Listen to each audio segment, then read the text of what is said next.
Assalamualaikum warahmatullahi wabarakatuh. Waalaikumsalam warahmatullahi wabarakatuh. Selamat siang ibu-ibu. Siang. Oke, apa kabarnya ibu-ibu hari ini? Alhamdulillah baik. Alhamdulillah kalau begitu ibu-ibu ya. Semoga kita semua selalu dalam lindungan Allah, selalu diberi kesehatan. Jadi setiap bulannya kita masih bisa bertemu di pertemuan bulanan kita.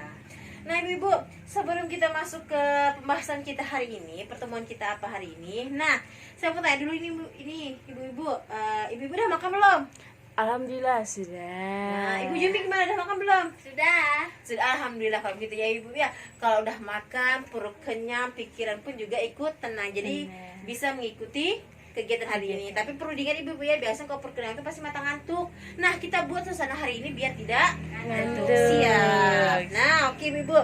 Nah, melanjutkan pertemuan kita yang sebelumnya itu kan kita sudah pernah membahas mengenai jempol atas dan jempol Bawah. Nah, kalau masih ingat jempol atas itu apa ibu-ibu? Perbuatan baik. Kalau jempol bawah? Perbuatan buruk.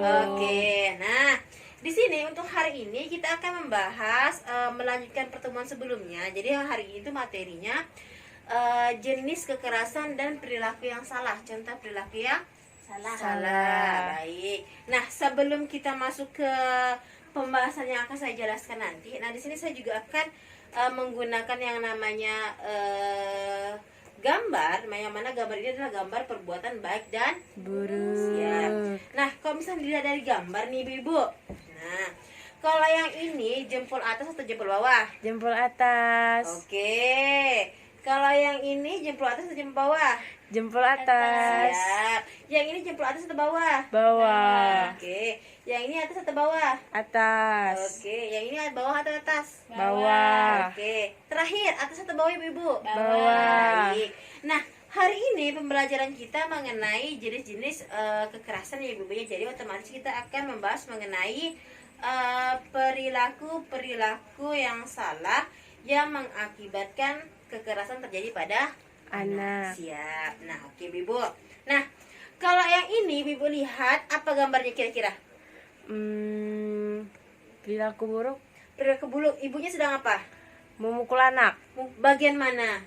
Pipi. Nah, yang sakit yang mana? Pipi. Nah, kalau misalnya kita dipukul di bagian pipi, otomatis ini kekerasan apa ibu-ibu?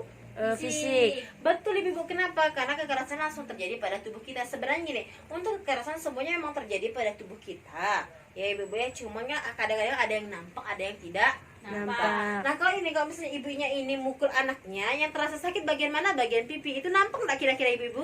Nampak. Betul, itu masuk kekerasan fisik. Fisik. Nah kalau yang ini, kalau saya tunjukkan lagi ya. Nah yang ini gambarnya gimana ini?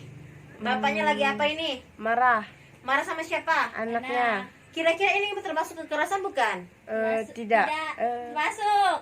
Kekerasan Termasuk. apa ini ayo? Tidak nampak. Apa yang tidak nampak? Psikis. Oh iya. Nah, jadi di kekerasan itu kan sudah dibilang kalau yang tadi itu kan yang masalah menampar anak itu termasuk kekerasan fisik. Kenapa? Karena dia nampak, kemudian dia juga melakukannya pada tubuh yang bagian luar. Nah, jadi fisik kita. Nah, kalau yang ini juga termasuk kekerasan ibu-ibu. Kekerasan apa? Kekerasan psikis. Yang terjadi di dalam, nanti saya jelaskan semua. Nah, kemudian kekerasan juga tidak hanya kekerasan fisik sama kekerasan psikis. Ada lagi kekerasan lain, yaitu kekerasan seksual. Nah, kekerasan seksual itu apa sih, Bu? Nah, kekerasan seksual adalah kekerasan yang memang terjadi pada kita, kemudian dia akan berdampak dalam jangka waktu yang panjang. Istilahnya menyebabkan trauma yang sangat amat dalam. Nah, itu biasa terjadi pada anak-anak perempuan ya ibu-ibu ya. Jadi kalau di sini ibu-ibu punya anak perempuan atau anak gadis di rumah, saya harapkan dijaga benar-benar ya ibu-ibu ya. Usahakan dipantau terus pergaulannya. Kenapa? Karena sekarang ini kan pergaulan bebas. Jadi saya harapkan sering-sering dipantau. Boleh bergaul tapi harus tahu sama siapa gaulnya. Kemudian gimana cara bergaulnya, jangan sampai terjadi suatu hal yang tidak kita inginkan ya ibu-ibu ya. Nah, oke. Baik ibu-ibu. Nah, di sini membahas kembali mengenai kekerasan seksual. Di sini ada tanda-tanda terjadi kekerasan seksual. Nah, dilihat dari gerak-geriknya, biasanya gerak-gerik yang tidak wajar. Yang pertama biasanya kepala tertunduk ke dalam, biasa seperti ini ibu-ibu. Ya ibu-ibu ya. Nah, kemudian yang kedua, lutut tertekuk ke dalam. Yang berikutnya tubuh menekuk, kemudian mata berkedip, wajah pucat pasi dan lain sebagainya. Jadi saya harapkan ibu-ibu di rumah harus tahu tingkah laku anak. Ya ibu-ibu ya. Jadi harus tahu tingkah laku dari anak. Jadi kalau misalnya tiba-tiba kita melihat gejala-gejala aneh kira-kira yang tidak pernah dilakukan oleh anak, sebaiknya ibu tuh harus selalu sigap. Langsung bertanya pada anaknya kenapa dia berubah perilakunya, berubah sikapnya, ibu-ibu ya. Jadi semuanya harus sigap sebagai ibu-ibu. Oke, ibu-ibu sebagai orang tua siap? Siap. Oke. Nah, kemudian ini ada lagi tanda-tanda jadi kekerasan seksual. Nah, lihat dari gejala fisiknya ada sakit, tidak sakit jika memakai celana dalam. Maaf ibu-ibu ya, biasanya kekerasan seksual ini kekerasan yang merujuk pada organ-organ intim. Nah, misalnya contohnya ada yang dijelaskan. Misalnya contohnya seperti ini, pemerkosaan, kemudian peremasan payudara yang dilakukan oleh orang tidak dikenal, kemudian ada yang coret pantat dan lain sebagainya. Itu namanya kekerasan seksual ibu-ibu ya.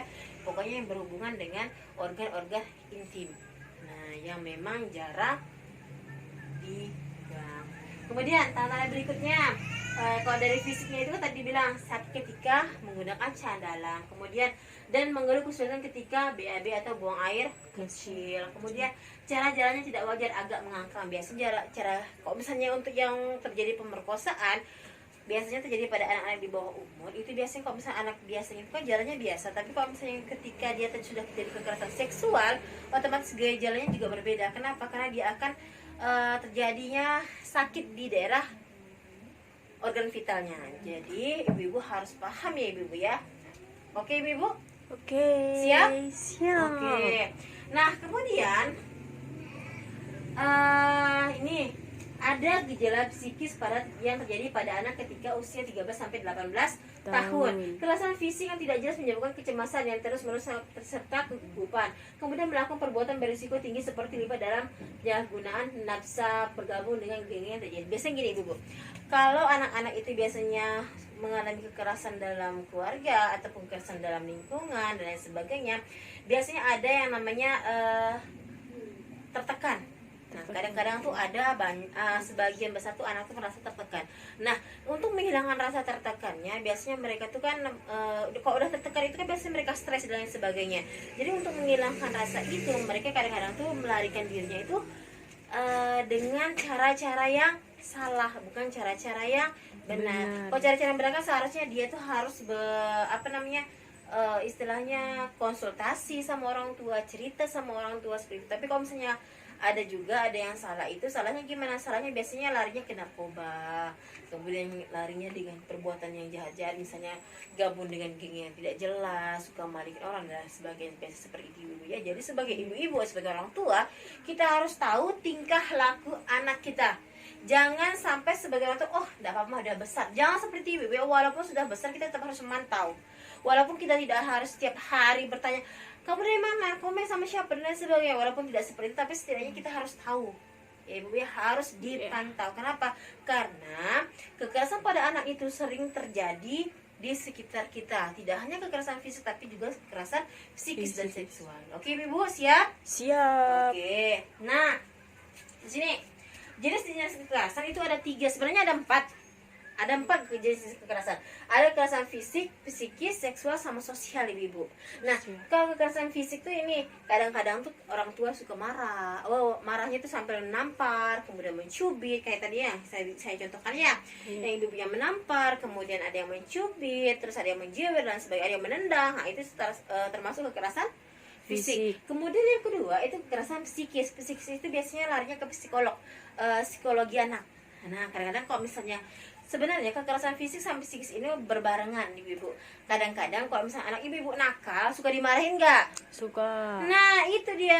Nah kadang-kadang kalau misalnya anak nakal itu suka dimarahin. Kemudian nanti kalau misalnya ibu udah marah-marah, kemudian ibu gede, kadang-kadang ibu cubit. Iya kan ibu-ibu, betul? Betul. Nah Iya. jadi gitu. Jadi kekerasan fisik itu kadang-kadang berbarengan dengan kekerasan psikis. Udah dimarah-marahin gitu, terus langsung dicubit akhirnya. Nah gitu. Kadang juga ada yang udah dicubit, udah dipukul, kemudian dimarah-marahin lagi, itu ada. Jadi makanya sering berbarengan. Kemudian kekerasan seksual yang tadi saya ceritakan, saya jelaskan, kekerasan terjadi pada anak yang memang terjadinya di daerah-daerah yang intim seperti itu ibu-ibu ya, paham? Paham. Nah, yang terakhir itu adalah kekerasan sosial. Kekerasan sosial adalah kekerasan yang terjadi di lingkungan sekitar. Contohnya seperti ini. Perbedaan ras. Biasanya itu menjadi salah satu menjadi kekerasan, walaupun kekerasan tidak langsung menampar dan sebagainya, tapi itu menjadi kekerasan sosial. Kekerasan sosialnya gimana? Misalnya membanding-bandingkan agama, membanding-bandingkan ras, kemudian melihat latar belakang orang tua, melihat latar belakang keluarga, itu menjadi pembanding dari satu keluarga dengan keluarga yang lain. Itu namanya kekerasan sosial. Itu sering terjadi di daerah kita. Sering sekali ibu itu udah lumrah. Nah, makanya dari sekarang ibu sudah tahu ya kekerasan itu apa-apa saja. Jadi mulai dari sekarang harus memperbaiki sikap, jangan sampai kita melakukan salah satu dari kekerasan tersebut. Tapi tidak dipungkiri tetap ada terjadi kekerasan, walaupun kita hanya memarahi anak sebentar. Tapi usahakan kalau anak salah itu jangan langsung dimarahi ibu, tapi ditegur dulu atau dilakukan pendekatan atau dijelaskan, adek ini tidak boleh adek, nanti kalau misalnya ini nanti akibatnya apa, disebutkan ibu-ibu ya. Jadi harus lebih jelas, lebih rinci. Jangan sampai kalau anak nakal, anaknya bahil atau nakal atau gimana, itu langsung ibu cubit, langsung ibu tendang. Tidak usah ibu-ibu ya, tapi ibu ingatkan dulu akibatnya apa, jelaskan sama anaknya biar anak juga paham. Kenapa? Karena dengan melakukan kekerasan itu akan mempengaruhi perkembangan anak di kemudian hari. Siap. Paham ibu? Paham. Nah, oke. Nah, sebagai tugas tambahan. Nah, bukan tugas tambahan sih. Sebenarnya ini agar kita tahu aja ya ibu-ibu ya. Nah, nanti saya akan membagikan lembar kerja. Lembar kerja seperti ini ibu-ibu. Nah, nanti kita bagi aja ya ibu-ibu ya. Kita bagi menjadi berapa kelompok. Nah, kelompok Ibu Jumi kelompok kekerasan fisik, kelompok Ibu Dede kekerasan psikis, kemudian kelompok Ibu Dita kekerasan seksual, dan kelompok Ibu Mila kekerasan sosial. Nah, jadi nanti ibu-ibu lihat di lingkungan sekitar atau ibu cari nih jenis kekerasan ibu, misalnya kekerasan fisik, kemudian contoh kekerasannya seperti apa, misalnya menendang, siapa pelakunya, siapa, misalnya orang tua, kemudian akibatnya apa, akibat terhadap anak itu seperti apa ya ibu ya. Jadi nanti per kelompok itu nanti mencari jenis-jenis kekerasan masing-masing ya ibu ya, kan dibagi nih. Jadi nanti di rumah atau nanti sambil-sambil berjalan lah, karena kita kan pertemuannya bulan depan, jadi sambil-sambil berjalan nanti ibu ini silahkan disebut sama teman-teman kelompoknya, cari kekerasannya sesuai dengan apa yang saya tunjuk tadi ya. Kekerasan fisik, kekerasan psikis, sosial, sama seksual. Nah, cari contoh kekerasannya, kemudian akibatnya apa, sama pelakunya siapa ya ibu ya. Oke. Nah, ini minggu depan dibawa ya ibu-ibu ya, biar kita tahu, saling berbagi, kemudian saling kita mendiskusikan. Nah, jenis kekerasan seperti apa, siapa pelakunya, nanti kita diskusikan bersama. Oke ibu-ibu siap? Nah, ada pertanyaan ibu-ibu? Tidak. Mengenai kekerasan, jenis kekerasan? Tidak. Nah, kalau tidak ada pertanyaan, terakhir saya ingin menyimpulkan dari apa yang kita bahas hari ini. Perlu ibu ingat-ingat, jenis kekerasan itu ada 4. Ada kekerasan fisik, psikis, seksual, sama sosial. Nah, jenis kekerasan fisik dan kekerasan psikis itu biasanya berbarengan ibu-ibu ya. Jadi saya harapkan sebagai orang tua harus jangan sampai melakukan kekerasan tersebut, salah satunya ya ibu-ibu ya, usahakan jangan sampai melakukan kekerasan tersebut. Kenapa? Karena nanti berdampak untuk perkembangan anak di masa yang akan datang. Kemudian untuk yang memiliki anak perempuan, anak gadis dan sebagainya, ini perlu diperhatikan pergaulannya, karena takut nanti akan terjadi kekerasan seksual. Kenapa? Karena sekarang di lingkungan kita sudah banyak yang mengalami kekerasan seksual ibu-ibu ya. Jadi sebagai orang tua harus tahu tingkah laku anak, harus tahu pergaulan anak, harus tahu anaknya main sama siapa, paginya berapa, harus tahu. Walaupun tidak sedetail harus bertanya-tanya, tapi ibu tuh harus tahu, setidaknya harus tahu ya ibu-ibu ya. Biar apa? Biar terhindar dari segala kekerasan, yaitu kekerasan seksual. Oke ibu-ibu. Kemudian terakhir, perhatikan gerak-gerik anak. Jika ada yang mencurigakan atau ada gejala-gejala yang ada dari tingkah laku anak, langsung segera ditindak. Tindaknya gimana? Ibu tanyai dia kenapa, ibu tanya ada masalah apa dan sebagainya. Ibu ya jangan dibiarkan. Takutnya apa? Takutnya nanti dia berdampak pada dirinya sendiri. Nanti pada berdampak pada diri sendiri, nanti dia akan terhambat perkembangannya kemudian hari. Oke, Ibu ada pertanyaan? Tidak Tidak. ada? Oke, siap. Nah, jangan lupa Ibu ya tugasnya ya.